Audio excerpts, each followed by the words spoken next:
طبعا خواهي قوله سبحانه وتعالى المرتبة داية إنسانية، يعني هر كسا خوي لطبقة داده بنتوا، يعني خوال القرآن دفرميت فيه ذكركم، قرآن باسي اوي تدا هر كسا خوي لاتسينك داده بنتوا. لو نمونا هر كسا بلي أشهد أن لا إله إلا الله وأشهد أن محمد رسول الله أو داخلي بازنا إسلامه استبوه مسلمان في المسلم. هر كسا لو مسلمة إيماني بغيبيات هبيت، من آمن بالله ورسله وكتبه واليوم الآخر والملائكة أويك غيبياتا دبت مؤمن بلك برز دبتوا لمسلمان دردسي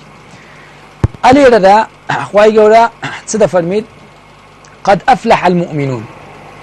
شو سركوتوا قد حرف تحقيق الأزماني عربي ده تصفع الماضيش أقر تصفع الماضي تحقيقا ده فرميد قد أفلح المؤمنون. إيمان دار كان سركوتون كواتا كسك سركوتوا لجيان لدنيا ولقيامة إيمان دار نق مسلمان. يعني خواهي قولا برحمي خوش ده فرميد ولا تموتن إلا وأنتم مسلمون بفرموا وأنتم مؤمنون أما فهمنا ذكرها. يعني مشكلة قولا دروز ده بران لرحمي خويتي ولا تموتن كاكا بوش وتني بوش رازي ما هر إيمان تانا بك خوايا الحمد لله رلت فرحمي خويتي ذا نياني سركوتنو معناه كلمة سركوتنا ما زور غلط تيجيش نزور هذا زاني سركوتن ياخذ بختوري درجة بكا هذا تناول باش تشكا نخير سركوتن قادر مايا استبسيارة قد كلا زنابد بكم إن شاء الله يعني لو توق مفازات قد كلا دي بالله منو لك دانويا قد استاد زاني أو باي مالتان كبي بس هذا كيلو سربانة سام باي لو نازاني لا بسيارة كيمن ليرة دس بيدك نجمع لو نجمع ديا هم روجه بس هدي ودرو لو نجمع ديا ويا لبره أو قادر ما وسيلة وبي بتسرباني غاد نبوة هدف نبوة تو بسيلة بكوليا وسيلة بو تو بقى أنت سرباني بلام أجر استوسطها عشان تزاري بيني بليك قادر ما تروز دكان دلت سام باي عدوي يا كم بس لو لبره غايتي وزياوازة لقى وسيلته أما مشكلة كمان كاكا محمود جان أما مشكلة كمان الحياة غلط لكلمات كان جيشتنا لو نمونا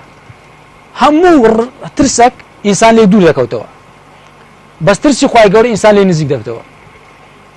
دليل ليه بترسي لو إذا ترسي هرك من ضال لبعض بترسي لي دور دكوتوا أفرد لبياي خو بترسي لي دور دكوتوا بلام ترسك أقل لي بترسي لي نزيق دبيوا ترسي خواي كوات أملو ما بترسي بلام أو ترسني كتوتي جيشتي احتمال ما كسر فاشل بم بلام بنظريتونا بمملي فاشل احتمال فاشل بس مشكلة من تقول كلمة فاشلة أتو فاشلي بمر بعد هذا ما بازني هذا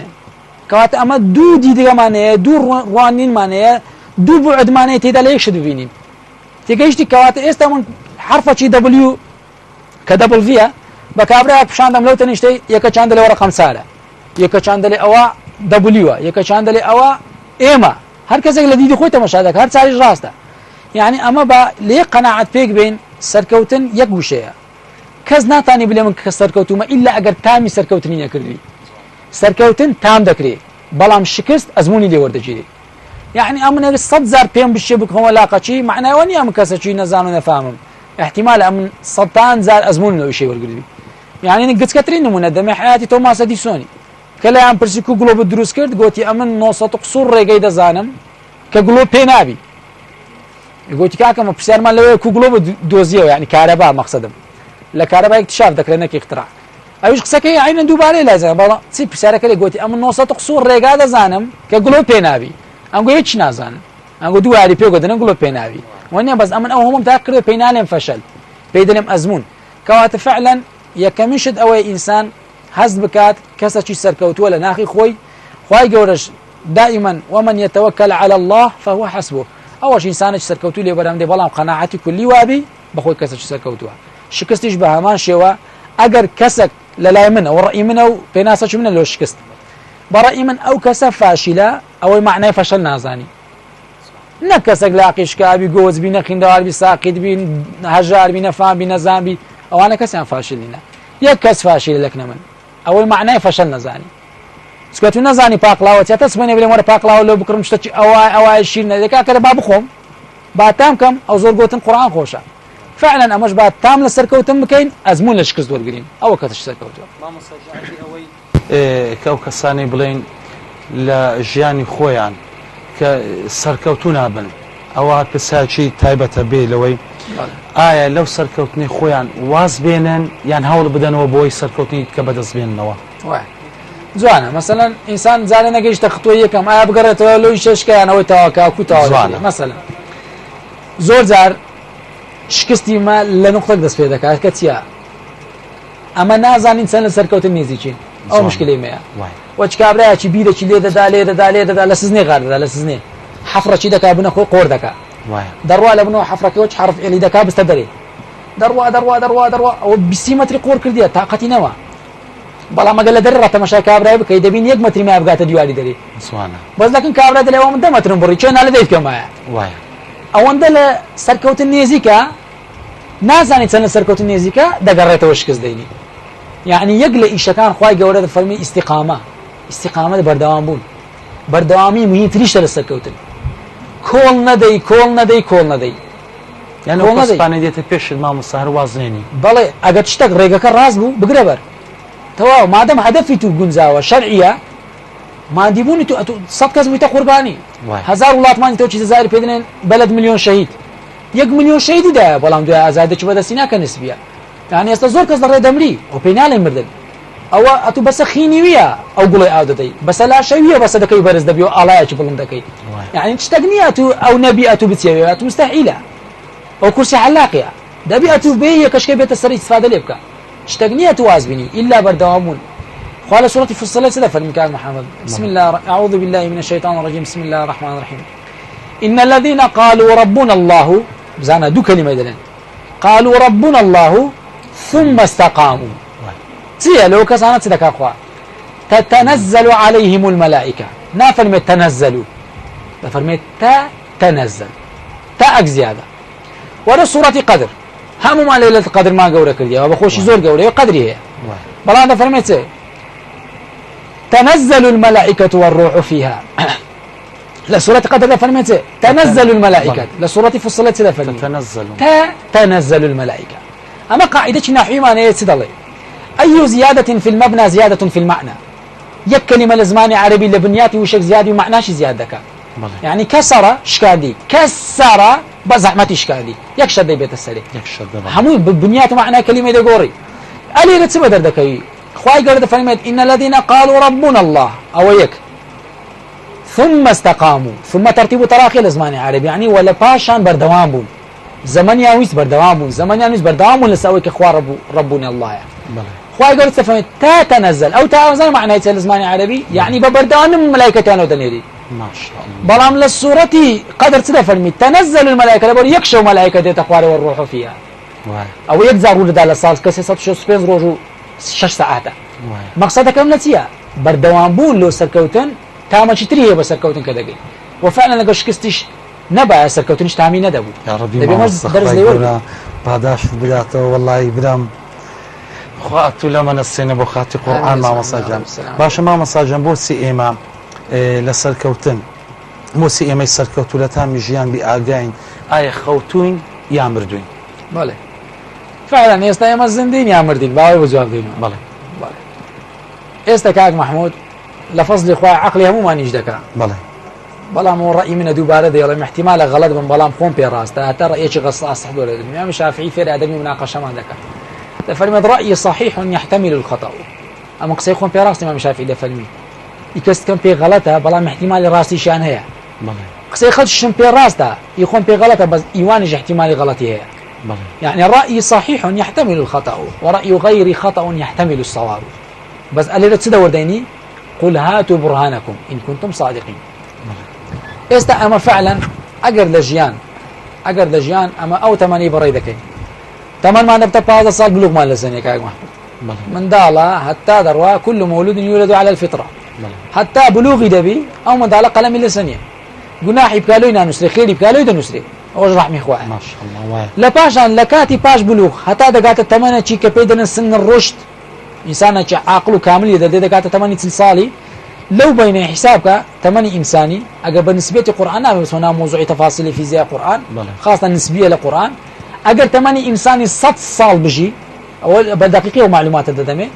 100 صال بجي إنسان لكن خواي 8 يكتر كونيوة لرجع قيامته ما شاء الله لو يعني وإن يوما عند ربك يوما عند ربك يوما واحدا عند ربك كألف سنة مما تعدون استصارت سنة لست دنيا 2015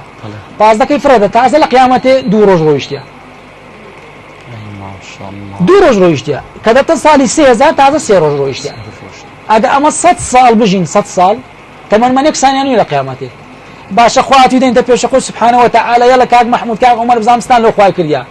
اگر 100 سال سرمال سوزدي بو بي بمنداليه ولينا لانچه واتنا قبل من المهدي الى اللحد او ما يك ثانيه طاعه عباده خوای ګور ما کردیا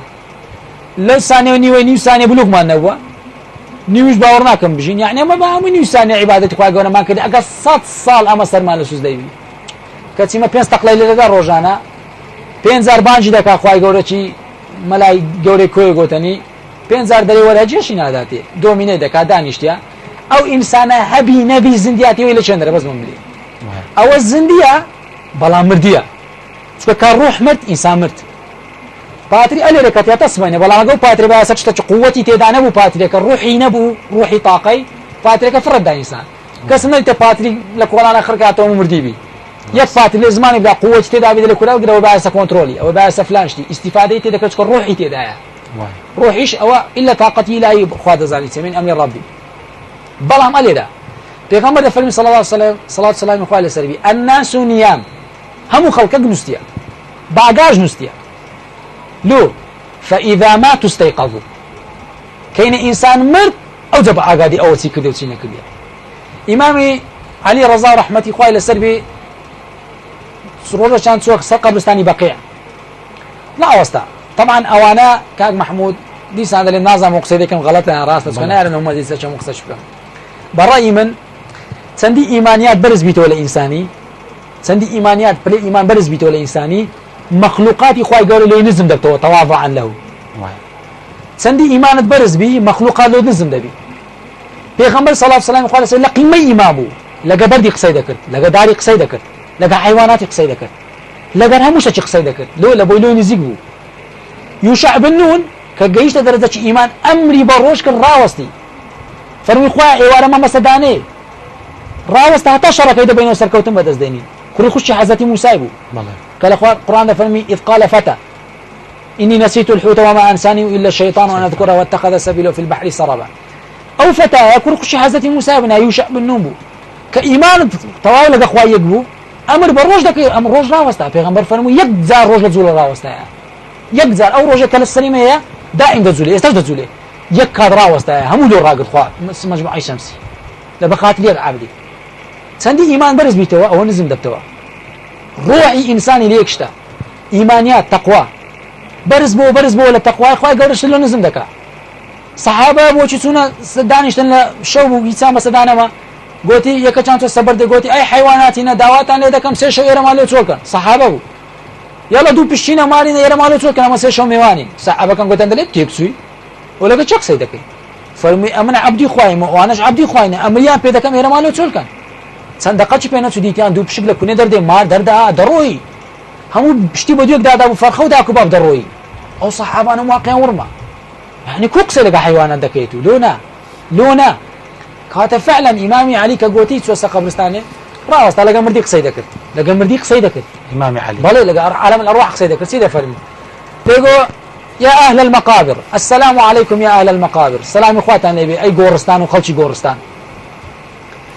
ان اموالكم قد قسمت بين اولادكم او بارو بولتان وزيش بو ميراث بين مال من دالتان دابش كده وان ازواجكم قد تزوجن بغيركم او تزوجوا بغيركم او انا مير ديان كرد با بياويتك هذا خبر ما عندنا فما خبر ما عندكم ما شاء الله او دنيا باس لكنا ما اون دي باس لكنا نقول خبر لبن عاردي امام علي فرموي جمله يقدر نجيبوا همو عالم ارواح لاهل مقابر بقيع يقجوا بيندامو فرموي يا امام اجر بيد بكري اجر بيد بكري داوا لاخواي جوره بكي يك سركا يك دقا يك كاجمل اما بنت وس دنيا فنصلي ركعتين لله ثم نموت ثانية بس او عندما لوب كلا بس بينه وس دنيا دور كعدني يجيب كاين بابا ملينه ويسمعنا يعني دور كعدني لاهل بقيع وزعي اهل بقيع بقوري لما دعني اشتلنا مزقفتي باسي خاني وبارا ونازعنم تسو ونەوشە و سیارە و منافەسە و زێڕ و مولک و ڕوکن و کوری بابە ئەتو یەک نەزانی لە 200 ساڵ دەژی حەزرەتی صالح 175 ساڵ ژیا کە مەلایکەت ڕۆحی کێشە گوتی کاکە تو مەلەک المەوت گوتی کاکە تو بەتەمای چی یعنی هاتیمە گوتی کاکەم چ ژیایمە گوتی 175 ساڵ ژیا گوتی چ ژیایمە گوتی دەنا قەومەک پاشە تو دێ 6 هەتا 70 ساڵ دەژی وەک پێغەمبەر دەفەرمی إن أعمار أمتي ما بين 60 و 70 عاما وأقل منهم من يتجاوز ذلك فەرمی ئەو بەڕاستی تا تو ئومەتێک دێ 6 هەتا 70 ساڵ دەژی گوتی ئەرێ وەڵڵا فەرمی وەڵڵا ئەمن لە جیاتی وان بم ماڵم لەسەر ڕۆخی قەبرم بنیاد دەنێ پێویست ناکە بچم میشکەم کارکەم ئەوەی بکەم کەواتە کاک محمود دەگەڕێن سەر نقطەی ئەگەر مرۆڤ لە حەیات بەرهەمی نەبوو مردیە ئەگەر مرۆڤێک لە حەیاتی وەچی ئەمیبای نەیتانی دوو کەسی لە پاشە خۆی دروستکە لە خۆی سەرکەوتوتر بن فاشیلە هەموو جارە بە تەڵەبەکانە دەڵێن مامۆستا کووەشتی ماڵێ دەگوتمە خوانەکە کەس وەچ کەسی لێبێ ئینشاء الله 100 هەندی مامۆستای خۆت زیرەک دەبیت ئەمن بەڵێنم دایتە خۆم و خوام هەر مامۆستایەک لە ژیان دەرسی پێم گوتووی وعدم دا علمی مامۆستایەکە وەرگرم لەویش زیرەکتر بم مامۆستایەکە کەیفی پێ دەرێ بە تەلەفۆنەمان زۆر ڕاگرتووە باسا بووی کە گوتت ئەو مامۆستایە کە دەرسی پێم داوە بەڵێ وەک بەڵێن مەسەلەن زۆر جار ئینسان دەبی حیات مەدرسەیە دەبی لێی فێربی بەڵام حیات و زیندان یاخود قوتابخانە و زیندان یەک شتیان فەرقە ئینسان لە قوتابخانە فێر دەبی ڕێنمایی فێر دەبی پێشەوەی تاوان بکە بەڵام لە زیندان تاوان دەکا ئەو فێر لە ڕێنمایی دەبی دەبێ ئەمە دوو شتەی لێکەینەوە عاقل ئەو کەسەیە الکەیس من دان نفسه وعمل لما بعد الموت عاقل ئەو کەسەیە کە ئێستا دام بە خۆی دابنەوە بزانێ غەڵەت و ڕاست ئیش بۆ کاری خۆی بکە کە دوا ڕۆژێکی قەبرە کە قیامەتە جا ئەلێ لە هەر قوتابێک فێرە دەرسێک دەبی لە لای جەنابەت لە لای من لە هەر مامۆستایەکی خۆشەویست و بەڕێزمان ئەگەر قوتابێک بێ سەرکەوتوبی دەبی لە مامۆستای زیرەکتر بی وەچی مامۆستاشی سفرە وەچی مامۆستاشی سفرە بەڵام کارەسا دێرەیە کاکە محمود ئەوەی مامۆستای دڵسۆزمان زۆرە بەڵام هەندێک جار منهج ئینسانی سەقەت دەکات زۆر جار ئینسان حەزی لە ئیبداعە بەڵام سیستەم سەقەتی دەکات زۆر جار مامۆستا دەوێت تەجاوزیشی باش بکات بەڵام مشرف سەقەتی دەکات زۆر جار مشرفێک دەویشی باش بکات بەڵام تەربیە سەقەتی دەکات تەربیە دەویشی باش بکات عامە سەقەتی دەکات عامە دەویشی باش بکات وەزارەت سەقەتی دەکات بەو خودایی ئەو کوردە هەزار گەنجی تێدایە مبدعە زیرەکە بلیمەتە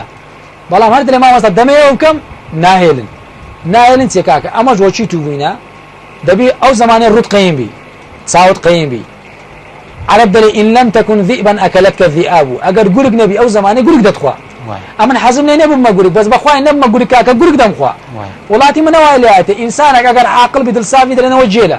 حاشاکی بینێرانە بیسەران یعنی شتێک نییە ئەتو واقعیت لێ قبولکە شتێک نییە ئەتوی بکاتەوە بڵێ کاکە ڕێت پێ بشاندەم لە هەموو وڵاتێک دەستی گەنج دەگیرێ دەستی کەسێک دەگیرێ مامۆستایەک دەگیرێ بزانی سیستەمێک خاڵم دەگێڕاوە دەیگوت لە ئەڵمانیا ڕەوزە بچوومێ دەیگوت سەلاجەکانی هەموو گوتکە دروست کرابوو مطبەخەکە هەموو گوتکە دروست کرابوو ڕەحلەکان هەموو گوتکە بینایەکە گوتکۆکە دروست کرابوو یعنی دەتگوت لە ناو ئەوەی دەژی ئەشکەفتی حەفت قەزەمەکە هەیە کە ڕۆمانە یعنی شتێک کە قیمەتی ئینسانی تێدابی لە لای ما هەموو شتێک نرخی بەرز بوویتەوە ئیلا ئینسان نرخی بەرز نەدەتەوە هەموو شتێک لە کنەمە قیمەتی بەرز بوویتەوە ئەوە کارتش گران بوو لە فەزلی خوای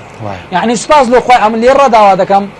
ربي أو حكمته هرب مني ربي أو عالمه هرب مني ما دام أقل أتو بيت بضيم دنيا قد بوي خراب نابي أتو خرابي بكي دنيا بيكشتي خرابي دبي أتو خرابي قبول بكي أمن قبولي بكم أقل قبولي نكرتيا يكاتك إمام مالك إمام عمر إيش فرمي يا إمام جوش جرام بوا فرمي ده تبي كري فرمي بالي قوتي ما يكره بالي يكون يكرم ده يكري قوتي تو ما يكره كابر جوش لسه دميته مزبور بارزان ترداد ئەوجا ملەتی مەژبوری قسەک بەرز بی ئەو گەنجانە ئەو وڵاتە هەندێک بە خۆی دابستەوە ئینشاءڵڵا دەست خۆشی مامۆستا پێمان دیار وڵا کاکە ئەمە لە چێ ڕاوەستان دەبی لێ گرێ لێ دیارە برادران یانی لە هەوڵەوەکان هەندێک خەلە لێ ئینشاءڵڵا ویستا دەبی مەقسەدم یەک شتی کاک محمودی یعنی ئینسان فعلا ئەمە ئێستا وەک ڕۆح بەس بەناو زیندینە بەس بەڕاستی ملەتی مەستەتانەوە تونۆی لە قەبرستانی زیندوان دەژی لە قەبرستانی زیندوان يعني الرابورت كان نسيوا الإنسان بين مقبرة الأحياء بين حي الأموات ومقبرة الأحياء يعني إنسان لبين قورستاني زندوان قررش مردوان أما قررك ماني برلس بين وتمشاكا كو هالستيكاكم ساعاتش نانا دخوا دست إشي يقدو دكري دفروشي ديته ومالي ناني دخوا دنويس بينه دي سان دستو عين الرقمية قدوسه روتين لايف عين دوباره لحياة إنسان أقدوش الدوباره بو نكشتك أو تشتا أو إنسان في غمصة صنف من استوى يومه هل إنسانك دو رجل جاني يكسان بي أو إنسانك فاشلة فهو مغبون إنسانك فاشلة أما دلم يا رسول الله عم بدو سال رازي ما دو سال نواجيك بي اما عمر ما وجهك كارساتا نق عمر ما وجهك كابرا دمريت دلين والله هو كابرا فيلسوف كوم التي سقط كرت فيلسوف مصدر صر بعض يدور وازن مليان جنايني يعني اگر اشتكى باش بي بجيناكي اگر خرافه بي تطبيقي دكاي بتهم ما تقليد اوروبا دكاين ولا ت حفر كل ددي كو بوبيتي دروز دكاي كو سيمكارتي بزديلي كو نازان دكاي يعني لاوروبا تنوره يكبز موديل كورتشكالا مودي زيش موديل فاشون يكبز بركوركالا كردستان دو بس سبس كردبي باذن اخوي ديت السر كردبي هذا دقات سچوچي كرد كاده تسئله ديت سراني اخري بتمانية خود بيت السر مجبور تستو خواري او ديت اخواري او موديل او قمق لو بيني قميدك لو هو تقليدا ايش كوسنا روشن بيريا وش بيتم بود مشكله من لا مشكانه نازني فينا سيبكين روشن بيري لك ما بوت الروتو قوتي روشن بيري لك ما بوت او كو غنزي بنز دكاي كو غنزي بنز دكاي او روشن بيري فعلا يعني دور كتاب هيك دلين لعبه الامم كو جماعة بقالة زاري ولات الدكي ملة الدكي جنز الدكي كو دكي خلق مشغول دكي بدو قليني غازي كوي كابر دي يبدع بك دلين كاكا برو سلكتي اللي دوا كابر دي كاكا انزازك بك شتشبو نستوى دلين برو كهرباء لسب كجينوا كهرباء دي تسموه اللي ذكر دلين آيولي قطعك آيولي قطع دك دلين كارتي جرانكا نابي أتفكر كيوا سونك پیغمبر صلى الله عليه وسلم خواه لسبك او قرآن قولي نازل ولا بيكشت يا كاك محمود ما مستوى برز ما ناسمي مريد تدفرون لو أنزلنا هذا القرآن على جبل لرأيته خاشعا متصدعا من خشية الله اگر بيتو القرآن لستيا دا بزيبات سيا شقي دا بردو درزي نيومي لدى الله صدري الله أكبر تكبير كوريكاكا دراوز تخو مشكلة أولية تكملوا طاعك بزانا سياقي آيات سنزوانا وهذا قرأت لفرمي وهذا فرمي وتلك الأمثال أو نمنا ما نسينا لسورة حشر وتلك الأمثال نضربها المثل يضرب ولا يقاس للناس لعلهم أمرا لعلهم بشكم أول رأي خواهي من لدبيكاتها لعلهم يتفكرون خو بيكرنا في شخانة نيك هكا محمود أما ناتاني بيريش كينو بير قرن بسرين يعني أما لسزي خو ما كدنو شاهدو دقا نازين بير كينو إمام عمر كدنو استموشان اللي ما يخوي دكر يلا عمر تذكر ديا نفرش قدبو يق نفري قدبو تقريبا 35 درهمي دداي يعني 35 دينار بو الله أعلم إيش تبو دزاني ناوي كابراكي عمري كوري مهاجر بو مستشاري بو رايشكاري بو لتنش تخوي دانا بو لو تبو شوي دزاني ديقو إيش تو أوان دي أقل ديتت عمر لخد لا يدال لحق إيري عمري دقري دلي اتق الله يا عمر فإنك ستموت إيري عمري دقري بمهجنا باللي لأخوائي بترسي دمري مردنا أو السيبينز دينار بو حالي لداي إما السيبينز دولار داتا مستشاري دروي قوري فير بكا فكري بداية كو دزي بكا فكري بداية كو إبداع بكا كو جنزي باز بكا خدا على دراس بيا ربي بقى أوكي من جانا ورقين بلا شيء على قلدايا بلا فرمو السلام عليكم وعليكم السلام ورحمة الله شيء على قلدايا بريك دنقت برس كتخوا باجي مالي بيه السلام عليكم وعليكم السلام ورحمة الله شيء على قلدايا بريكم باوچی ندا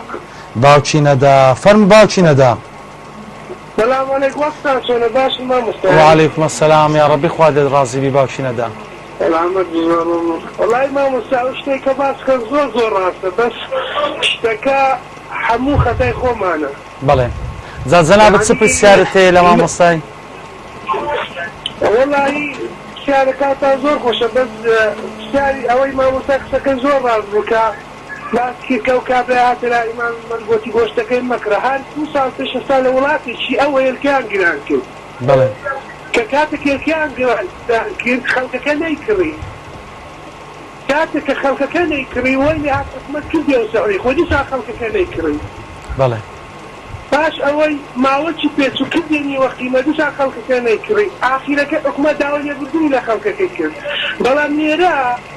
أو خلق زور عندك كاتك رمضان دادي كاتك اشتك قرادة بزيادة ذكري وسا برادرم هيا وقتي حق مشي بنزيني تبو برميلي ذكري كاك اشتكى مشكلة كليلة أويا بله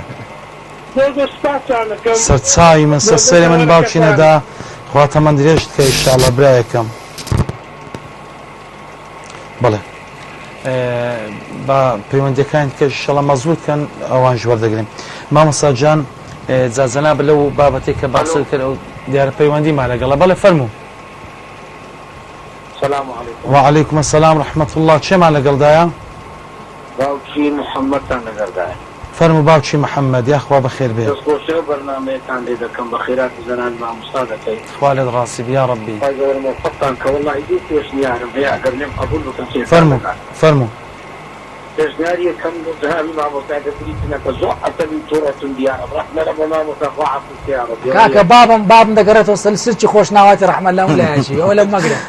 تو مامۆستای خۆشناوەتی زۆرجیاتی کردوایەتی لێرە ناخوا. بە سەربەرزیەوە ڕێز و حورمەتمان لە هەموو چینەکانیشە. دووەمینش ئەوە یعنی کە باسی مامۆستایانی سەر مینبەرێ دەکا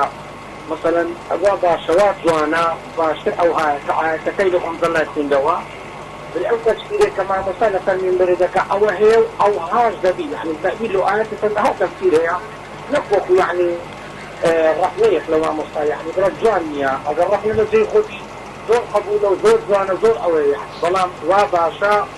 ئەو تەفسیرێک کە مامۆستا لەسەر مینبەرێ دەکا ئەگەر بێت قورئان بەزیل و سەرکای سەقدەبی بەڵام کۆتاییەکەی گرنگەکەی لە وشە و کەلیمەی کۆتاییدایە کە لەعەلەکم تەفەکەڕون. جزاك الله دست خوش بمام السجان خواهي قولا موفق إن شاء الله. شيء ما لقى فرموا. السلام عليكم. وعليكم السلام ورحمة الله. أجيب توصل في زينك كسكي يكتوصل في زين كسكيو ناي خوش بدي شيء ما لقى دايا. دايكي شعيب. دايكي شعيب. فرموا دايك شعيب. سلامت بخوالي تعالى كي بدي خوش أولنا ما خوش تعالى دكم. خدا لد راسي يا ربي. خوالي دورة أم خاطر زياد بكم. موفق بإن شاء الله دايك شعيب زود سباس. إن شاء الله خوالي دورة كمان تندريس دكان البردوان زمن لسر أو برنامجنا. والد راسي بي. وتلاوري دي كايبتي شلو هبدو تاندو بنمالة تاندو عائلتها. والد راسي بي سبسارني دايك شعيب. والله بس خوش كان إذا كم أجر بكري كاك محمود أودو وزماراني كسيان بكنا ريباني أنا عريح إن شاء الله وبا جيان لي أجر أودو رقمانا يوم بتساكن بتساوان دات شعيب دست خوش بيا ربي خواهي قولوا موفق بكاتب. بله چه ما لقل دابو؟ بله یاره اورو تلفونه كان زور مزبوط نينا. بله فرمو ناوي زنابه چه ما لقل دابو؟ محمد. كاك محمد فرمو. السلام عليكم ورحمة الله. وعليكم السلام ورحمة الله وبركاته كاك محمد جان. خوشي كان لكم برنامجكم. خدا تمن دريش تتابع عملي صالح إن شاء الله. أنا وجودك بإخوتي. بلى. قناعتهم هي يعني يموايا بوران كاريجة خوموزا ويجنان موصابة استغاثتكان يمين راسهم. بلام قيمة قناعتكم هي يعني لو انت خلق بلام أولك الزور بيقين بلام وكما ويجب خلنا لا كبدا ويقين نوي. بلى. أي جوية جرانوي خوزكان بنما نقوركاني إسلامو يستعبرسي براسقيني. بلى. لغريات الإنسان كان كيف يستعبرسي براسقيني. أو كادن لجزمني خوان دكتين يحتاجوا جزمني خوان دكتين. بلى. من الكتب يبنوهم وزهم مستميكا بنا ولاتك جاهية. بلى. أولا عدد دمون جرزوان يش موايا تقوران كاري جريد لسترتاوى بكري أبوي جوغاتان فاجدنو أجر ترتاوى لأوزو حسمن جوغاتان بشيريا ببنو جاتونا أو من حرسي ناري جني لليالي لقري لفيسين لويك هسي هيك قناعة ماني بيان جموايا جنابي موصا اگر بكري هذا زنجيرتي لعنابا لسري استعبرسي بوش شوازيك لقرآن والسنة جاهية بلان بوش شوازة فكريين تخوزة لسري بالوجود بجارة جديدة ويتاوكي من لا إله إلا الله جارة سفر وزنة كبتو ناطوان بسناتي أو بكاة لا إله يوم إثبات إلا الله يتيشي كابوي هم أمرنا سكاني دست خوش بيه كاك محمد جان. عليكم السلام ورحمة الله وبركاته. بله بزين بقى. بله فرمو. السلام عليكم. وعليكم السلام ورحمة الله. چه ما لقل دايا؟ كاك دسخول باوشي هريات. باوشي؟ هريات. هريات. فرمو باوشي هريات. كاك دسخوشي أو برنامج عندك. خدا لد راسي يا ربي برايكم. دەستخۆشی لە مامۆستای بەڕێز دەکەم مامۆستا محمود فەقێ هیوادارم کەسی ئەو حالە نمونەی زۆری لە کوردستانە خۆشەویستەکەمان ئامین و هیوادارم جوندێکی بم ئەگەر قبوولم بکات خی گەورە تەمەن درێژت کە یا ڕەبی بەڕاستی قسەکەی زۆرتەوە بەشێک ڕێزمەیە بۆ هەموو چیوی توێژە بە تایبەتی مامۆستزانای ئاینی بەشێک لە مامۆستا دینیان هەولێریان فرۆش دنیایان تێکدا بەڵام مامۆستا بە زانستی ئاەتی قوڕانمانەوە تەفسیر دەکەم ئەم دەستخۆشی لێ دەکەم دەست خۆش بێ خەڵک پێویستی بە ڕوونکردنەوە بە شیکردنەوەیە بەڵێ یان لە بۆ نمونە بەس باسی سیواک بکە ئەمەم وەکو مسلمانە سەمعا وەطاعەکەم پێغەمبەری خۆی صلی الله علیه و سلم دەفەرمێت سیواک بەکارهێنێت دەیکەم بەڵام وەرە زانستیەکەم بۆ شیکەوە مامۆستای بەڕێز مامۆستا عومەر دەستخۆشی لێ دەکەم بۆ چی دەکاتەوە کەسی ئیسفادە هەیە کە لادین پێ دەکەم مسلمان بەڵێ دەستت خۆش بێ لێ دەکەم سەلام عەلەیکم السەلام وەرەحمەت الله وبەرەکات چێمان لەگەڵدایە با فەرمێ بەڵێ بەڵێ چێمان لەگەڵدا بوو برایەکەم کاک زەوات زەوانگیر فەرموو کاک زەوانگیر زۆر سوال بۆ بەرنامەکانتان دەکەم خوا لێت ڕاستی لە شوێ پەیوەندی دەکەی برایەکەم لە سۆرە لە سۆران ڕێز و احتراممان هەیە بۆ ئالی سۆران زۆر سپاسی مامۆستاکەم قسەکانی زۆر جوانە ئەو کاتێک مرۆ ئەگەر باوەری بەخۆ هەبیتن دەتوانێت بگێتە ئامادەکانی بەڵێ مرۆ کاتێک ئەگەر ناومید قەت مرۆ نابێت خۆ ناومید بکات لە ژیاندا بەڵێ مرۆ ئومید دەکات دەتوانێت سەرکەوت ببیت لە بابەتی ژیانێکی خۆدا بەڵێ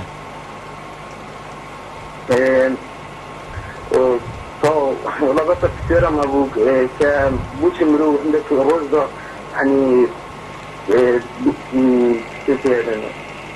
باشە دەستت خۆش بێ کاک جەوانگیر ڕێزی و احتراممان هەیە بۆ جەنابت و بۆ بنەماڵەکەت و بۆ ئالی سۆرانیش بەڵێ بە ئەو پەیوەندی ژێر بگرین فەرموو چێمان لەگەڵدایە بەڵێ بەڵێ خوشکەکەم فەرموو السلام عليكم ورحمة الله. وعليكم السلام چێمان لەگەڵدایە أسماء باديني فەرموو ئەسما خان بس اشتغل إذا كان سايدور فهذا بخير إن شاء الله. خوا لێت ڕاستی بێ یا ڕەبی مەمنون زۆر بەخێراتن مع سايدور إذا كان سايدور فهذا بخير ذاكرة إن شاء الله لوشان لدوار السرقة ودرسين إن شاء الله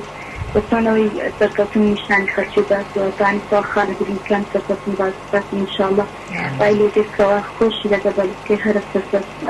كي هذا سواء بليتيرين كيف سرقة إن شاء الله بس تهلين. آمين بزمان. وكياركم مع سايدور فەرموو بله خالی سرکوتن خالی سرکوت درکی بۆ گەیشتن بەر کەی سەرکەوتنی هیواکان پیا خاڵی سەرەکی سەرکەوتن بەڵێ خاڵی سەرەکی سەرکەوتن باش سەرکەوتن بۆ هیواکان بە هیواکان بەڵێ باشە ئەوەتە بوو دووبارە بەخێراتنی دەستن سەلام عەلەیکم دەستت خۆش بێ و عەلەیکم ئەسسەلام وەرەحمەت الله با پەیوەندیەکان جارێ بەرەگراوەستین تخوا ئەتا کاکاگە بەرنامەمان بڕێک درێژکەنەوە پرسیارمان مایە بەڕاستی مامۆستا ئەم لە جێی خۆمەوە خوا لێت ڕازی بێ زۆر مەمنون زۆر سپاس مامۆستا جان بێشی بیستنە سەر پرسیارەکان پێت باشە پرسیارەکان لێ بکەین تەلەفۆنیان جارێ باوەتەکانی خۆمان تەواوکەین كل ما تشتهي أنفسكم خالد رازي يا ربي مامۆستا جان سیان پرسیاری ئێمە بۆ جەنابەت گەنج ئەگەر داینەمۆی گەل و وڵات بێت بۆچی ئەم وڵاتە بەم هەموو داینەمۆیە بێوزەیە ئەوە یەکیان چی بکەین گەنجەکانمان هەوڵی چوون بۆ هەندەران نەدەن پەیامی ئێوەی بەڕێز چیە بۆیە بەڵێ ئەگەر گەنج داینەمۆی گەل و نیشتیمان بێت لۆچی ئەو وڵاتە بێوزەیە بەڵێ پرسیارێکی جوانە کاک مەحموود ئەگەر تەمەشای طبعا حياتي پێغەمبەران وەکو باوکی محەممەد ئێستاش بینەرمانە کە دوایش لەم حەچی پێ دەدەمەوە ئەمن قەت ئەو جورئەتەی ناکەم بێ ئەدەبی بەڕامبەر مامۆستای ئاینی بکەم و هیواداریشم بەو چاوە تەمەشانەکە و بەو جێش وا جێنەدا و بەو بیکردنەوە ژوان نڕوانی لەبەر دووشت باوچی بەڕێزم کە خزمەتکاری پێلایمە لێرەوە دەڵێم لەسەر ئەو مینبەرەوە هەموو مامۆستایانی ئاینیش ئەگەر مؤمنونە ئیخوەبی مەلایەن ئەوە 2000 ئیخوانە وەچ کابرای کرمازەتی خۆمان گوتی ئەل ئیخوانە ئەوانە یعنی ئەوانە برای برایانن ئەمن ناتوانم ئەو 2000 ئەدەبیە بکەم بڵێم ڕخنە لە مامۆستایان دەگرم ئەگەر بشگرم لە ڕخنەی بنیاتنەرەوە قسە دەکەم لۆمە هەیە بڵێم ئەتوو ڕاستنی نەک حاڵەی ڕاستنی بەڵکو احتیمال لە ڕێکی ڕاسترە بی قسەکەی جوانە بەڵام ئەمن دەڵێم یا علەما الدین یا ملح البلد من يصلح الملح إذا الملح الفساد ئەو برای پاشەوەی قسەی جوانی کرد ئەگەر ئەو ملەتە مشکلەی چیە یەک دەڵێ ڕەشە یەک دەڵێ سپی یەک دەڵێ زەردە یەک دەڵێ سۆرە کاکە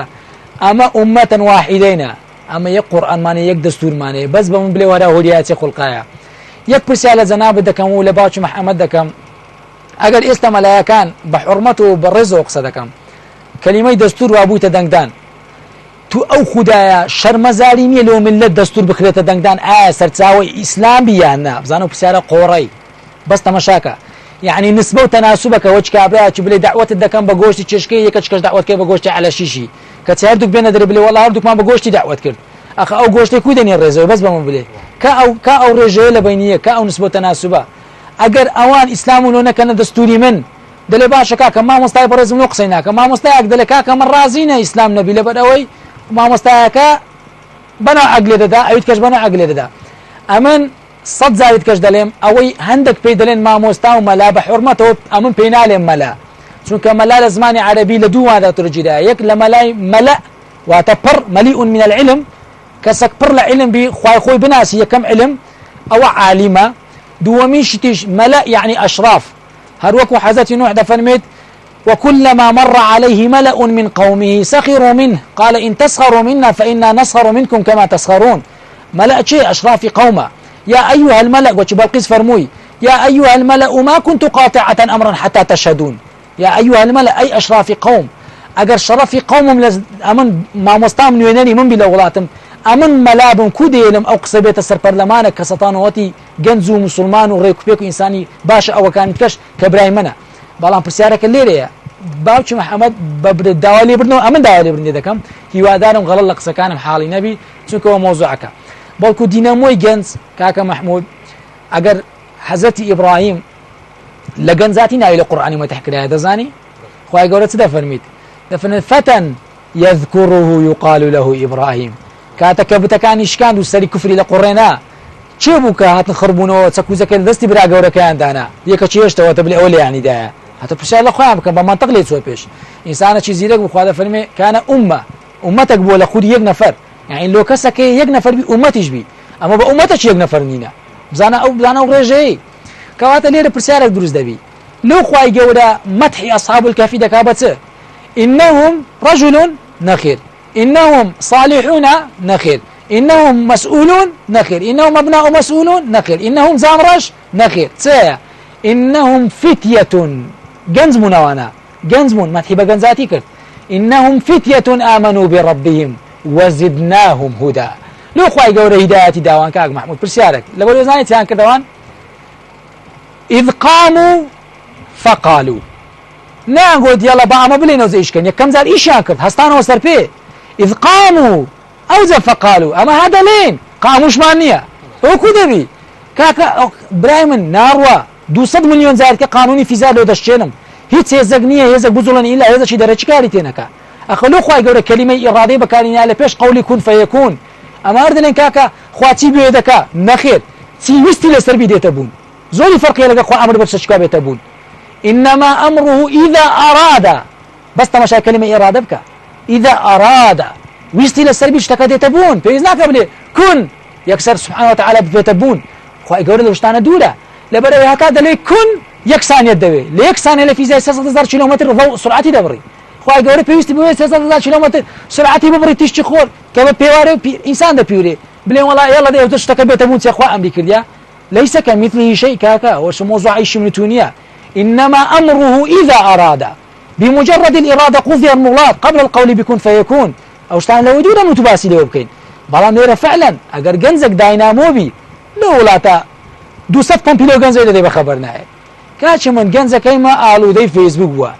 زيلي فيسبوكا زيلك أجر زوج خومشوش كا احترامت بكين لايك كله ذكا سردن استا أجر سلام كردنا وزمانه بيت لايك اگر سلام اللي بقى انا السلام عليك لا كله دك يعني اقام ليتا اگر كابرا كومت لو بمشو سردانتي كرديا اگر شيري كردو هذا سقبرا لقرد او هاتش تك جيش تنسبه تناسبه عندك بزانه ولا تسيلي هذا زور كسيده ناسم يعني استا تكنولوجيا هستش باشا والله تكنولوجيا صفاتها خرابيه كسر نزيك كان اللي دور دكا بس تدور كان لو نزيك دكا دنيا لندن كابرا قصيدك لا نعم هذا تماشى ميسي دكا لا اسبانيا شوتي لا طلاق ذا رجل الاسكان الشر يصدقني او عقليتي حتى هذا لسه برو كورانجي شرع بقرباني خويا ما تسولاتم كما اولاد دولتي تسمدوي بس بزانم كسك داوي دولت دكا كم زار عقل كاني بدوله دروس كردي پیغمبر صلوات و سلام خويا لسر بكاك محمود جان بين دانش باب زانن مدينه خناي مدينه نبو ناي يثرب يكم زار هات مدينه فرمي ايره درت مدينه وات مدنيات وات بشارستاني بون اما تازه نعمل خمنا كومل مدني ما في افراد نازانم سو حقوق الاكلات الامم المتحده انا اما هردلين استاج لفضل او خوي يوادانم خلق وابي كاتوا او غنزامو فوتا همو بيج مرغا همو خين روي اگر خوي جورا برحمي خوي ان شاء الله لما قبول لك او لي اولاتي شهيد بوا او غنز روي 200 مليون دينار بتجنوا معلومه دالي اولاتهم لوسيا او كاكا زرجي استاذ زرك زينانك مانه افرتا بيريد زلطلي دال نيورا شلالي كرت كوري با شهيد بو ساردي ما جياش دبت صالك سارد روجه مشي تكسو كسالك بس دادي او تبدا موافرتي 200 مليون زار قصري زر لكم ناكا تخين يجنزي اولاتي لا شرع لا فرميت پیغمبر كعبه تنقولها ده فرمي قتل يد مسلمان لكن خواي زور قولتها اگر بنا حق بكشري صد زار كعبه بروخيني كعبه رمزه بس اسلامتي بمسلمان وين راتي دكري تيجيشتي بيامش مع قرانه اما دانش نخوم بجتا خلي كرديا جنزي اولاتي وهاي الكرايا دخيني توادك كلي بروبن ديوار دانشا على عملاتي ورم ناقري عملاتي جنيا بلوك درنيا خفتنيا خباتنيا درجي من عزيزي من او جنز اقر او طاقتي بيني والله بالله تالله برادرك ماني مهندس لوزاره كهرباء ديغو اون دي موظف لوزاره كهرباء هي ببن ديواروا ديغو اقر روجي كان يك هندري لدن يك هندر هم هو الكهرباء دبي ببي غاز وببي نفط راس دكا والله لو ولادنا ما كاكا امنو تدماني بنيادي كاين 1000 تليفوني رشو روت ملت باخلاق ذكا امنو ها بيدلم سل قناه داندرات صدز لبشتيتي او ملتي كوغم رادكا اتولا مال تربيه دي دست مكتبه ما مستا تربيه دي تو برادر تدميري دكا ديتو غرفه خوي كانال كان تدميري دكا سي كانال بنس كانال حفت كانال ده كانال كبا بنزي دز اقر بجميدري باسي دين واخلاق وقران بكا شما يا كاكا محمود سل قناتي ملة الفساد دكا عرب قصة شيزواني دلي متى يبلغ البنيان يوما تماما اذا انت تبنيه وغيرك يهدم كاين بنياك طالب ما هكر بوسا شدانم يكك شلاقه شيدا سبينا مقلق شدادنم يكك شلاقه شيدا او بنيات ادبي قطع نابي كوات امد ماني جنز دروس كي بزديات بدلم يقلو برنامج كتقديم كل كنالي كومل اوبو ويستم جنز بعقابينم كعمل بخوم نالي مسلمانة وها متقيم واحتمال الزور لو الكراتر ما خلق تيم جيشتي بس ان شاء الله ظني باشيوان ان شاء الله واير وكو امام ابن حنيفه روجان لبازار دروي جنزك قوتي ورور او كابرا ثاني تقوتي انا قوتي وقد شوني جيناتي ما شاء الله قد شوني جيناتي امام ابن حنيفه جيل جنزك اي بقوتي يا ربي خوايا ما دام ظني وعبره او خلقي بمنوها باش او نعمه دايته وخلقي وعد بي لو شورا شوني جمنتي بس ان شاء الله مجلس او ظني وانا اما ان شاء الله باش دريش دبين او خشكي ورزه فرمون يكشد ظلم انقو طاقته زور قورو عظيم تانتي دايا كاكا هاندران اما الاولاد خوما غريبين ما قربان ما بس اولادي غريبي اما الاولاد خوم نرخمني بتما الاولاد كن نرختبي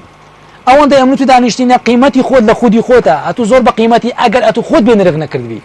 همو انسان رزق حرمتي خوي لجراء باندي بلان او رزي ذات لجراء ادمي زاد كان ولقد كرمنا بني ادم بس امتسينا وهذا فرميت قد جعل الله لكل شيء قدرا خواي قالوا لهم مش رزي دانا حتى جائزنا للشرع زوم باب دي پیغمبر فرمي باغ دي زيش كاول لك هذا فرمي وتشي مال مكاكر او باچ او هات كابر نامي لفظه كيبلم زوانيا پیغمبر فرمي لا تسبوا الريح فانه جند من جنود الله فرمي زنيو بباندن چونك زنديه كلا زنديه كاني خواي قولا كوات رئيس لباجي لا والله يقدر الليل والنهار خواي قولا تقدير الليل والنهار كرديا رزي لجدا نسبش له دانا بحسبان الشمس والقمر بحسبان او يعني الرز ده منتو نجي رز من ضالش يجي على الشرع كإمام عمر فرمي متى استعودتم الناس وقد ولدتهم امهاتهم احرارا اما الرز ما له شي خورش هنا وق اسلام هەتا دەمری بە ملیۆن کەس نوێژی لەسەر دەکات ئەوەت لە چێ هەیە لە چ وڵاتەکی هەیە لە چ دینێکی هەیە ثم ئەماتەه فأقبره خوای گەورە دەفەرمی پێغەمبەر دەفەرمی ئیکرام المەیت ڕێزلێنانی مردی چییە دەفنی کەن زوو بینێژن ئەگەر کابرایش صالح بی دەفەرمی قدیمونی ئەگەر کابرایش بی دەڵێ یا وەیلەتە ئەینە تەذهبون ئەمن توڕزمان لێ جیرایە ئەمن ناوا لەو گەنجەی نەکەم چاوی لە دەستی حکومەتی نەبی چاوی لە دەستی باب و داچی خۆشی نەبی چاوی لە دەستی خۆی بی مادەم کەسەکەیە دەپەنجێ پێوێ ئەویش دەپەنجێ پێوێ کەواتە ئەوەی بەوی کرایە بە توش دەکرێت بە منیش دەکرێت ئەوەندە ورە نزم مەبن ئەوەندە خۆتان بەکەم مەزانن ئەرێ کاکە تەعینات نییە کورێ کاکە 200 ئیژەیە تۆ حکومەتی ناچار کە بێتەکەنت بڕۆ موسسەی ئیستێلاکی دامەنی موسسەی ئینتاجی دانێ دەگەنجێک دری بگرم زانە چای دەڕوخێنن یان نا هەروەکی ئیمام عەلی فەرمووی هیچ شتێک نییە لە بەرامبەر ئیرادەی گەنج بڵێن نا هەموو شتێک گەنج دەڕوخێنی بەس ویستی لەسەرە بی ئەمش پەیامەکەم ئەوەیە واز لە هاندەرانە بینن بە خۆماوە غەریبین بە قوربان بن بدأ الإسلام غريبا وسيعود غريبا فطوبى إن شاء الله نقول دقرتوا منيش دقرتوا فطوبى للغرباء أماش إن شاء الله كسانين راست غريبين بلام كاكا أماش ويستك ماني خوامان لبشتا خوا لبش بتمايتش حكومة بتبشتت خو بتبابل شيء بس سلاحي مودي له إنما نا والله إرادة جنس أملا جورما جنس دستاوي لدستي خوي بي ما مصادر كان تو جنزي هست بس كوتن كردوا أجر بله صو بله الحمد لله كيشتا قرزين لله زنابت دوامين شت سركوتن تامەکی زۆر جیاوازیان پێم گوت سەرکەوتن شتێک نییە سەرکەوتن تامی هەیە وەک پێغەمبەر دەفەرمی لەبارەی ئیمانەوە چ دەفەرمێت ذاق طعم الإيمان ذاق يعني تامی کردیا کەواتە ئیمان تامی هەیە هەتا سبەینێ بڵێ ئیمانم بەخوایە ئیمانم بە پێغەمبەرە ئیمانم بەخواشەیە ئەو قسانە ئەمە بێنە قسەی گەورە ئەوە پارەی ناکە شتێک پارەی دەکا الإيمان تصديق بالقلب دەبی لێرە باوەڕکەی وإقرار باللسان بەدەویش بڵێ وعمل بالأركان ببنسينكانش كاريان في بكي يزيد بالطاعات وينقص بالعصيان بطاعات عبادات زيادة ببنيادنه بغنايش ضروخي كواتلي رشتكي سركوتن تامي هي اما بيم قوتي زور زار من ماندي بو بلام طلبتش يكون مثلا حف بولي حف دليمو هاش دليمو زاري بعدادي زاري ببيمانكاي زاري ببنرتي استلا بنرتي ما اخر صالي بولي حفت لاولي صالي بيانم قوت اتوليري ام ليرما اتو طلبين ما مستعمل روجك دي اتو فير دكم سبر اتو دي ايرا بزمنش دي ما ايرا اتو دي ايرا فير دكم امش دي ما ايرا مش خدانا نش مش مطالعه دكم لو خمس دقيقه مو اتو دي ايرا امش دي ما ايرا اتو دي ايرا امش دي ما ايرا اتو دي ايرا ام دي ما ايرا بس تماشاك خودك اتواتي كم استي من كدستن فكرت استا كوتاي صال اتو بقد ما مستاچ دزاني بس بقد من نازاني لواني امن بزانم بقد من بزاني هموش تكت فير دكم بلام هر هموجنا لا ما كذا استا كذا بيني طلبكان شتم فير كدني كوب خوان بولي حفت لفظلي خوي وايكرت بخوي بابتي دنسيوا بخوي فير كاري دكت بخوي بس مكان ترتيب دكت دايبري لكمبيوتري بخوشي شرحي دكت وبيشن قد اوي زواترين بابت ملوني سي لمزلج جار بلاو دكموا وفعلا لمزلج بلاهم كردوا طلبتي بولي حفت ليك صالي فير كم انزازي خوم ما عنديبوني خوم برهمي طلبتي ببينم يعني او برهمي خوما كواتب برهمي او كسي كامني فير كرديا برهمي او بابي كامني پرورده كرديا برهمي او قطابخانه كامني گیانیته برهمي او هم مامۆستایە کە ڕەنجیان لەو من چێشایە برهمي او کۆمەڵگەی کە خەمی لەمە خواردەگە جیرانەکەم بی ئەگەر داگ بی ئەگەر بابی ئەگەر برادەرێک بی کەواتە هەمویان لەو خێرێ بەشدارن الدال على الخير نافرمي مثل فاعله لمثل بقوترا لتشبيه وانعر كفاعله يعني هیچ فەرقی لەگەڵ کەسێک خێرەکەی کردیا جا فعلا کەسێک سەرکەوتووە کە تامی سەرکەوتنی کردی ئینجازی بی احتمال تەمەنم گچکە بیان گەورە بێ شەکی نسبیە بەڵام لە فەزلی خوای تانیتم چەند بەرنامەک لە ئوملەتەم پێشکەشکەم بە زمانی کوردی لۆیان ڕۆنکەمەوە گەورەترین مطالعەی بکەم دوای خودکەمەوە بەدەستیان بەس لۆ ئەوەی گەنجێک ئیستیفادە بکە لەوەی قەناعەتی بێ کە بەخۆشی دەتانی زۆر لەمە زیاتر ئەنجام بدات. ئایا گەنج ڕوانگەی قورئانی پیرۆزدا چۆن وەسف کراوە یان چۆن خوای گەورە وەسفی کردووە لە قورئانی پیرۆز باسی و نەزەر کراوە؟ بەڵێ هەروەکو بزەبت پرسیارەکە دەگەڕێتەوە سەر دوو قسە بە ئەوەی بینین مثلا یەک لەوانە یوشع بن نون خوای گەورە بە فەتا ناوینە لە سوورەتی کاف حەزەتی ئیبراهیم خوای گەورە بە فەتا ناوینە ئەو جەماعەتەی ئەصحاب الكهف إنهم فتية آمنوا بربهم بجمع ناتي كواتە گەنج پێغەمبەر دەفەرمی حالفني الشباب وخالفني الشيوخ کاتێک کە داوای ئیسلامەتیم کرد گەنجەکان زۆریان پشتی کردم کە یەکەم منداڵیش ئیمامی عەلی باوەڕی پێینا یەکەم پیا و گەنجیش ئیمامی ئەبوبەکر بوو کە لە پێغەمبەریش 2 ساڵ گەورەتر بوو تەمەنی والله عەلەم زیاتریش بەڵام گەورەترین شت لێرەتیە خوای گەورە بەمە دەڵێ ئێوەی گەنج هەمووتان دەتوانن نیعمەتێکی زیاتر لە ژیانتان ببینن تامی گەنجایەتی بکەن کەس لەدایک نەبووە لە تەمەنی منداڵەتی یەکسەر ببتە پیر نەمانیتە خوای گەورە بە چ مەرحەلەکدا دەبات گەنجایەتی بەڵام فێری دەکا لە گەنجایەتی قووەتی دەداتێ بەڵام ئەو عەقڵەی ناداتێ کە لە سنی ڕوش بەدەستدەینی بەڵام کاتێک کە پیری دەکا عەقڵی دەداتێ زیاتر بەڵام ئەو تاقەتەی گەنجاتی ناداتێ هەروەکو شاعر دەفەرمێ لەیتە الشەباب یعود یوما فأخبره بما فعل لي المشيب ئەمن لێ بلێم بەس بریا گەنجیم بگەڕا بەڵام پێی بلێم پیری چی بەسەر هینا يعني فعلا گەنج ئەگەر بێوێ لە قورئان مەتحکرابی يعني خوای گەورە هەتە ڕۆژی قیامەتێ مەدحی گەنج کردیە بەس نازانم لۆ لە وڵاتەی گەنج ئیهتیمامی پێ نادرێ گەنج چینەکە کە هەموو حکومەتێک لێی دەلەرزی و لێ دەترسێ بەرنامەشمان هەر بەرە کۆتایی دۆرە بەڵام حسابمان ماوە مامۆستا هونەرمەند شەرکە بە هونەرەکەی بناسێ دابنێن سەرکەوت بۆ واتەی هونەر لای بەڕێزە چییە فەن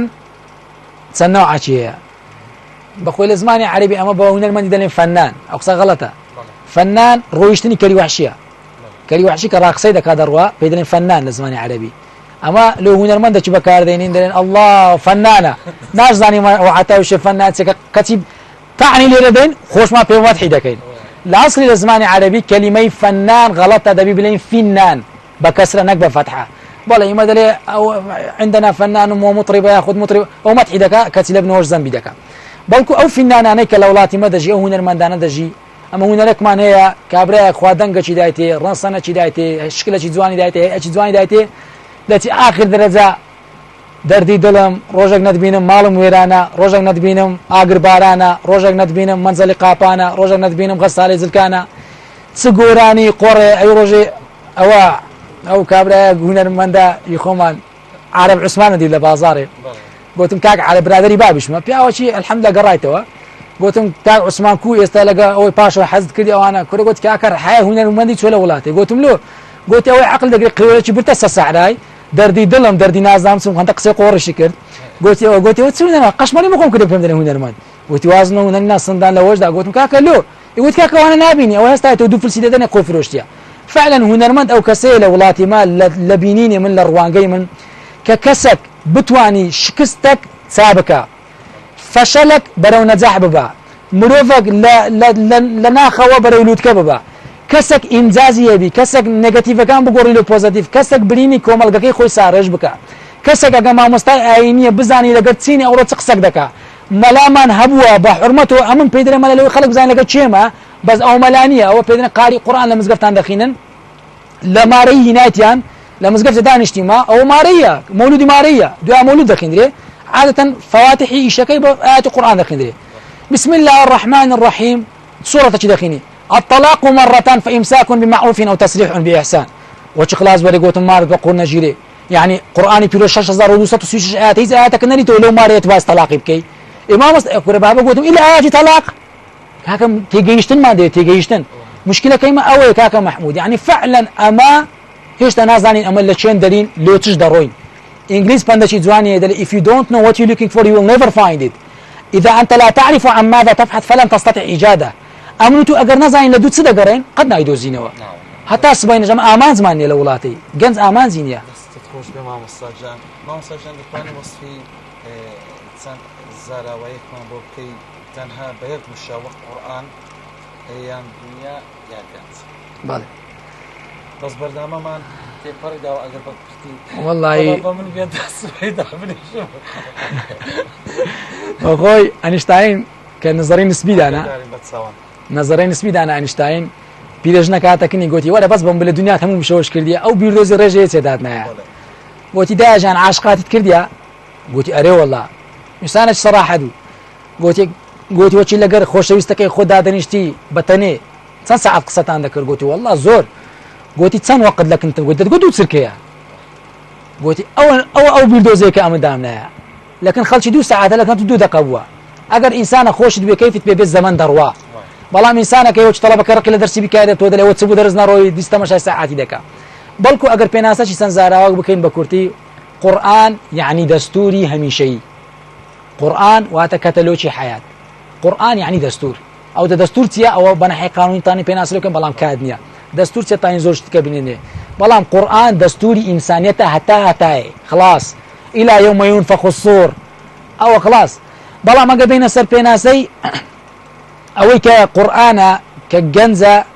كدنيا دنيا بي كلمة بيناسب كتاني بلين الدنيا سراب سرابة يحسبه الظمآن ماء دنيا وش سرابة تماشى كابرا أغلتني صحراء دروا عندك زي لجرماي سرابي دكا وهذا زاني آوا غار دا ناقاتي دا تيدا بينيش دا اللي يدو دا بيني عندي غار دا دي ساناقاتي وازاني آوا دي سان دروا حتى لتنياتي دمري أو دنيا لقد سمي الدنيا بالدنيا لكثرة دناعته لبر بقيمتها ناويلين دي الدنيا وهتدني كم بلام أما فعلا عقل جو كسينا لم دنيا في صفرك ربنا آتنا في الدنيا حسنة وفي الآخرة حسنة وقنا عذاب النار آخر شديش بيناسي جنز بكم أمن جنزم أو جنزم بي جنزا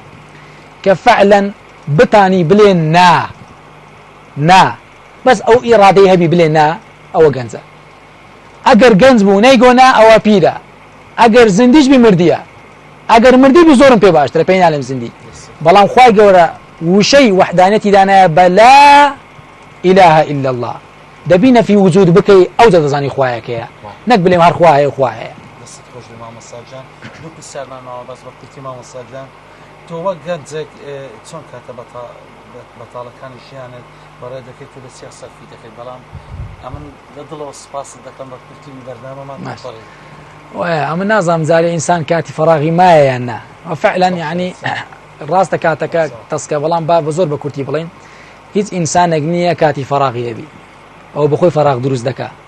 بەخۆی بەتاڵبی کاتی خۆی پێ بەتاڵە ئەگەر هیچ شتێک نییە بەتاڵبی ئەوەندەی ئەمن لە حیاتی خۆم ئیستیفادەم کردوی ئەگەر لەوەندەی لێرە دانیشتم تەماشایەکی شتێکم کرد یاخود شتێک دێتە مێشکم یەکسەر دەینووسمەوە یاخود مطالعەی کتابێکی دەکەم یاخود جێ لە مامۆستایەکی ئاینی بەڕێز دەگرم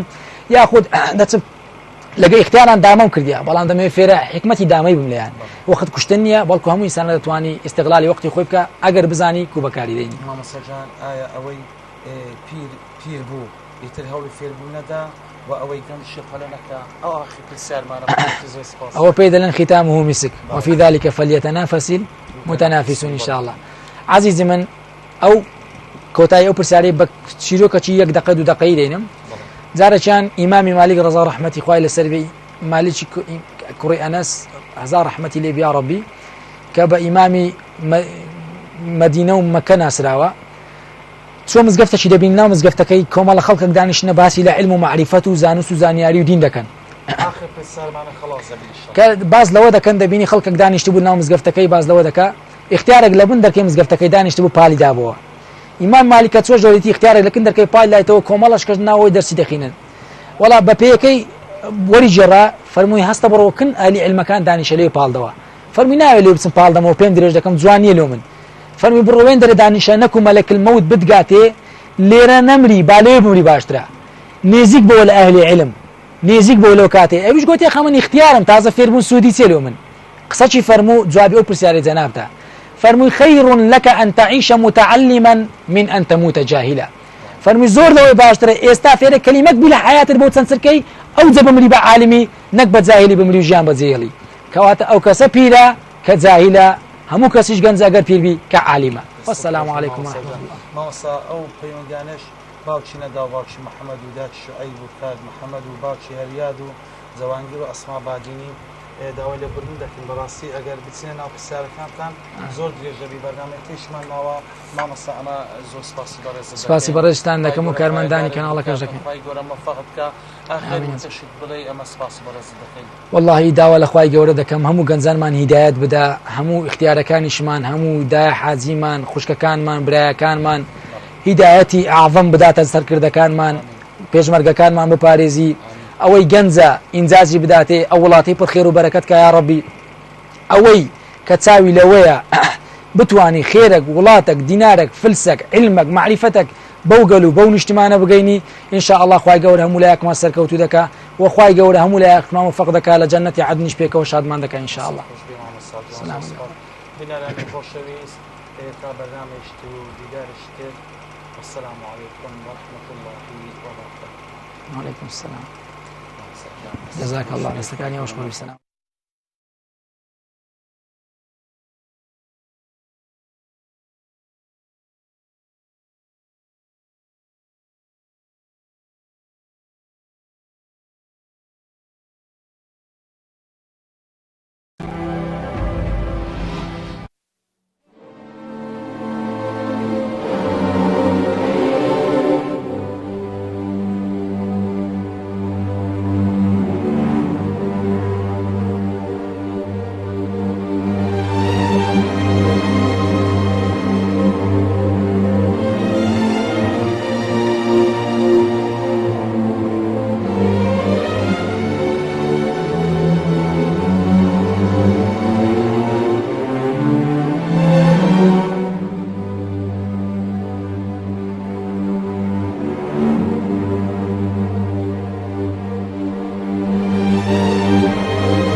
ناوی خوای گەورە و میهرەبان بینەرانی کەناڵی ئاسمان سڵاوی خدای گەورەتان لێبێت ئیمڕۆژ لە بەشی فۆلکلۆری کوردەواریدا لە کەناڵی ئاسمان لەگەڵتاندا دەبین لە ئاسمانی حاجی ئۆمەران لە بناری چای کۆدۆ لەگەڵ بەڕێز مام سعید